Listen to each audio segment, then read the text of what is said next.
Ignorez-vous que nous tous qui avons été baptisés en Jésus-Christ, c'est en sa mort que nous avons été baptisés. Romains 6.3. Comment être libéré de l'esclavage du péché et de la vie propre? Telle est la grande question qui se pose chez de nombreux enfants de Dieu. Cet affranchissement semble impossible, mais les choses qui sont impossibles aux hommes sont possibles à Dieu. La parole de Dieu déclare: un seul est mort pour tous, tous sont donc morts, et il est mort pour tous, afin que ceux qui vivent ne vivent plus pour eux-mêmes, mais pour celui qui est mort et ressuscité pour eux. 2 Corinthiens 5, 14, 15. Quand nous sommes venus à Christ pour la première fois, chargés du fardeau et de la culpabilité de nos péchés, la délivrance nous paraissait tout aussi réalisable. Mais lorsque nous avons pris Dieu au mot et que nous nous sommes appropriés sa parole, le Saint-Esprit a rendu témoignage et nous a prouvé qu'il avait le pouvoir d'accomplir ce qui nous paraissait impossible. Revenons à cette première étape de notre délivrance et rappelons-nous de quelle manière elle fut opérée. Nous avons été convaincus de péché, nous avons lutté pour obtenir la paix et avons tourné notre regard sur nous-mêmes pour trouver quelque soulagement, mais tous nos efforts ont été vains. Au seuil du désespoir, il nous a été révélé que la délivrance ne pouvait venir que d'une puissance qui soit en dehors de nous-mêmes. Enfin, nous avons porté nos regards sur Christ, nous l'avons contemplé sur la croix du calvaire portant nos péchés en son corps sur le bois. Nous avons cessé nos luttes, nous sommes reposés sur l'œuvre expiatoire accomplie, et nous avons trouvé la paix par le sang de sa croix.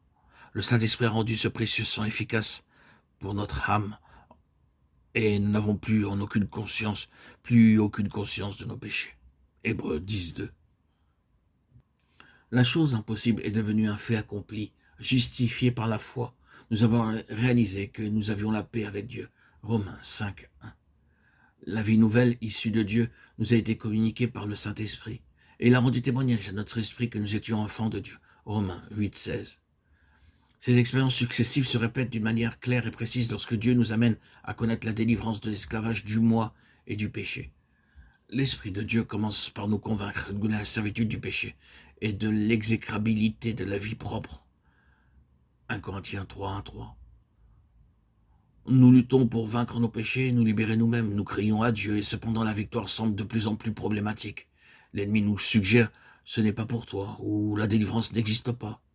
Nous essayons de nous livrer de plus en plus à Dieu, mais nous tombons de chute en chute. Nous languissons d'accomplir la volonté de Dieu, mais plus nous nous y efforçons, plus il nous semble que nous agissons d'une manière contraire à nos désirs. L'horreur que nous inspire le péché augmente et sa puissance paraît plus grande. Nous nous trouvons placés dans des circonstances qui font ressortir les plus mauvais côtés de notre nature, jusqu'à ce qu'enfin, nous nous maudissions nous-mêmes et nous nous écrions « Oh, misérable que je suis, qui me délivrera ?» Romains 7.24. Arrivé à ce point d'amer désespoir et de ténèbres, l'Esprit de Dieu nous révèle que la délivrance doit venir d'une autre source et que la vie propre ne peut pas se vaincre elle-même. On ne peut vaincre la vie charnelle par nous-mêmes. Le vieil homme ne peut s'éteindre, pas plus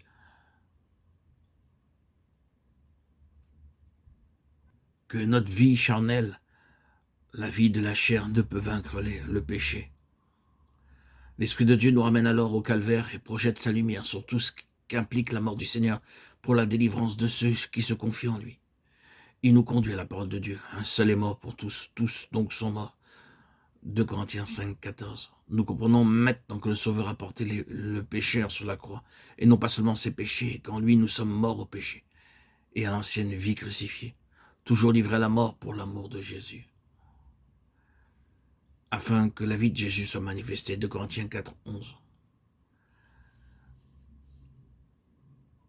Il nous faut donc regarder au calvaire une fois de plus et voir que le Sauveur nous a portés en lui-même sur la croix, en même temps que nos péchés.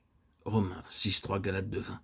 Prendre notre place en lui sur la croix et déclarer que par le choix de notre volonté, nous sommes morts avec lui. Colossiens 3, 3, Galates 2, 20. Dès lors, jour après jour, chaque fois qu'une trace de notre ancienne nature sera remise en lumière, la porter à la croix, reconnaître qu'elle a été crucifiée avec lui. Romains 8, 13.